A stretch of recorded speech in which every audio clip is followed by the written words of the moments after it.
नीतीश कुमार को क्या कहना चाहिएगा? नीतीश कुमार तो हम लोग के खा गया है। इसमें हड्डी खाली हम लोग के दिखाई दे रहा है, शरीर में मांस केनू नहीं दिखाई देता है। आई बूढ़ सब है, उसको 50 साल हो गया, उसको हटा दे रहा है। तो वो बूढ़ सब के लिए तो कुछ न कुछ तो वो लोग को देना चाहिए पेंशन, कि घर पे जाएगा तो उसको बाल बच्चा नहीं मानेगा, नहीं खिलाएगा, तो वो लोग तो जाएगा तो अपन उहे उठा के खाएगा। तो नीतीश कुमार हम लोग के तो रसोईया के सब बर्बाद करके रख दिया है। तो अभी आपका कितना पेंशन है? सैलरी कितनी है आपकी? हम पेंशन कहाँ सर? पेंशन नहीं, कितना मिलता है आप लोगों को सरकार से? 33,300। और आप लोग कितना मांग कर रही हैं सरकार से? 10,000। 10,000 रुपए। 10,000 में आपका खाना पीना सब हो जाएगा? ना तो देखेंगे, कहीं फिर पेट घटेगा तो मांगेंगे, नहीं तो उसी से भर जाएगा तो नहीं मांगेंगे। इससे बेसी महंगाई बढ़ेगा तो और मांगेंगे। महंगाई भाता तो देना पड़ेगा, महंगाई बढ़ेगा तो देना पड़ेगा सरकार को। भाता तो देना पड़ेगा। कितने घंटा आप लोग काम करती हैं? हम लोग 9 बजे जाते हैं, उसके बाद में हम लोग खाना पीना बना लेते हैं। समझिए 8 घंटा 9 घंटा हम लोग 8 घंटा 9 घंटा मात्र 3,500 रुपए ही मिलता है। बताइए, हम लोग किसी का बर्तन धो देते अभी प्राइवेट से, तो हम लोग का 5,000 6,000 मिलता था। 3 नहीं काम करते तो यो अच्छा कमाते, लेकिन इसमें हम लोग सरकारी कमा करके हम लोग का प्राइवेटों से कम मिल रहा है। नीतीश कुमार को जो खाना बनाता है उसको 40,000 का महीना मिलता है। तो मीडिया वाले का हम लोग का क्या गलती है? हम लोग को तो पहुंचाना काम है ना। नहीं पहुंचाते हैं, हम लोग तो पहुंचाते हैं, देखबे न करते हैं, बार-बार प्रदर्शन करते हैं, जाते तो आप चैनल में सब्सक्राइब कीजिएगा तब तो दिखेगा ना। दे देगा ना। 1600 से 3300 कैसे हो गया? ऐसे ही थोड़ी हुआ, मीडिया के कारण हुआ ना। हम 5 कर देता है, 5,000 करता है। खाना आता है ना, कोई बच्चा नहीं खाता है। सब कहाँ से? फतुआ से में फतुआ प्रखंड में आता है। अभी आरतीस स्कूल में आता है खाना, कोई लेकर नहीं खाता है, बिक देता है। सब नाश्ता लेके आता है खाना, कभी पिल्लू मिल रहा है, कभी खाना लगा रोट डाल देता है। सब खाना लेता है, बच्चा सब फेंक देता है, खाने नहीं खाता। बहुत बेकार खाना आता है। हाँ, बहुत बेकार आता है, तब तो बच्चा फेंक देता है ना। सरकार के रसोईया के पैसा बढ़ावेला नहीं है, और रसोईया के पैसा बढ़ावेला नहीं है, या भारत सरकार NGO के दे दिया है। और खाना कहता है कि गरीब के बच्चा के खाना देते हैं। ठीक है, बहुत बहुत धन्यवाद आपका।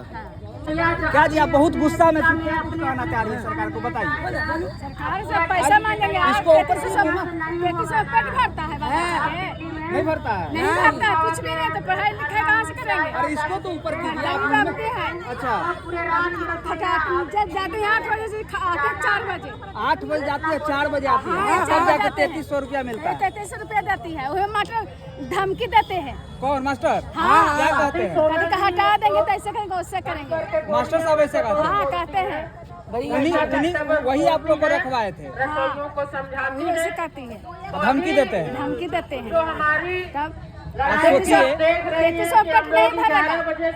हाँ, 12 महीने वेतन मिलना चाहिए। अच्छा, 12 महीना आप लोग काम करके 10 महीना का पेमेंट मिलता है। हाँ, 12 महीने आप लोग के साथ सरकार ऐसा अन्याय क्यों कर रहा है? महिलाओं का तो सरकार का शुरू से ही ध्यान रहता है। शुरू से ध्यान करने के भाग्य भक्ति बाबू ऐसे करती है। बाल बच्चा गरीब कहाँ से पढ़ाई भाई?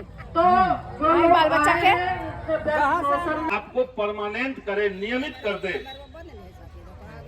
और ये जो आउटसोर्सिंग एजेंसियों का जाल सरकार बिछाना चाहती है, आप जान लीजिए कि वो और कुछ नहीं है।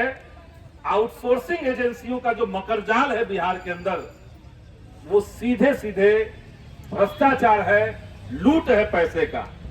आपके हक का पैसा, मेहनत और मजदूरी का पैसा सरकार कंपनियों को देना चाहती है, इसीलिए एजेंसियां लगाई जा रही है।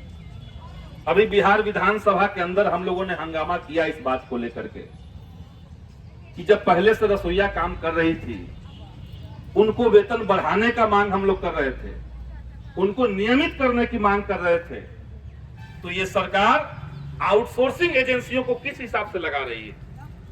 और एक एजेंसी के हवाले 7 किलोमीटर के इलाके में खाना बनाने के काम दे दिया जा रहा है। खाना स्कूल तक पहुंचते पहुंचते खराब हो जा रहा है, कीड़ा गिरा हुआ उसमें मिल रहा है। तो आप बच्चों के भविष्य के साथ भी खिलवाड़ कर रहे हैं। और जो रसोईया बहनें जान प्राण देकर के, समय देकर के विद्यालय में खाना बनाती थी, सरकार वाहवाही लूटती थी कि हम बच्चों को खाना खिला रहे हैं, उसके साथ आप विश्वासघात कर रहे हैं। तो सरकार ने कहा कि इस पर हम विचार करेंगे। आपको एक बात और बता दें कि ये जो आउटसोर्सिंग एजेंसियों को, एनजीओ को जो काम दिया गया है, इस काम के लिए कोई टेंडर नहीं हुआ। जिन लोगों ने जाकर के शिक्षा विभाग में पैसा दिया, घूस दे दिया, काम उसको मिल गया। फलना जिला में आप जाके खाना बनाइए, फलना जिला में आपकी कंपनी काम करेगी। तो ये जनता के गाढ़े खून पसीने की कमाई को इस तरह से एजेंसियों में लुटाना, इसको हम लोग बर्दाश्त नहीं करेंगे। इसलिए आपका आंदोलन बिल्कुल जायज है। दूसरी बात हम कहेंगे कि अब हम लोग के आंदोलन में रसोईया बहनों को पक्कीकरण करने का भी मांग जुड़ना चाहिए।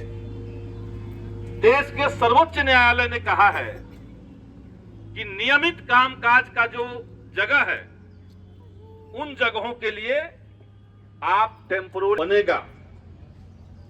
तो खाना जब बनना ही है, तो खाना बनाने वाली जो महिलाएं हैं, बार चाचा, उनको आप परमानेंट क्यों नहीं कर रहे हैं? तो ये कानून की सही व्याख्या अगर सरकार करे तो आपके जो जितनी मांगे हैं वो एक मांग में समा सकता है कि इनको पक्कीकरण कर दें, इनका नियमितीकरण कर दें, एनजीओ से बाहर निकाले। ये मांग हम लोग आगे लेकर के और इस पे संघर्ष करेंगे, संघर्ष जारी रहेगा। तो इसी के साथ बाकी आप लोग की जो मांगे हैं 10,000 वेतन करने का, अभी तो लग रहा है कि वही बड़ा अचीवमेंट हम लोग का होगा। तो 10,000 कम से कम सरकार तत्काल घोषणा करे। हमें लगता है कि 3200 किया है, 3300 अभी किया है। तो 1600 से बढ़ा के 3300 किया गया, 1650 से। तो ये डबल का कोई मामला नहीं था, वो इतना कम था कि अगर सरकार को सच में उसको बढ़ाना था तो कम से कम 10,000 करता, ताकि परिवार सबका ठीक से चल पाता। तो इस मांग को हम लोग जरूर उठाएंगे विधानसभा के सामने भी, सरकार के सामने भी। एक बार फिर से इस आंदोलन में आए हुए सभी साथियों को लाल सलाम करते हैं।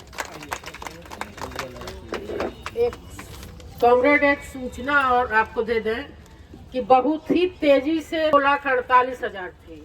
अभी 2 साल पहले 2,32,000 थी। अभी शिक्षा मंत्री ने इस बार सत्र में कहा कि वो 2 लाख हो गई। तो एनजीओ के कारण उनकी संख्या घट भी रही है, यानी छटनी हो रही है। इस तर्क को भी उसमें जोड़ करके संघर्ष को वहाँ किया जाए तो ज़्यादा अच्छा होगा।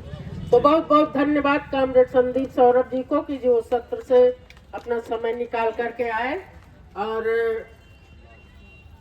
कॉमरेड ने जो कहा कि विधानसभा में लड़ाई जारी है और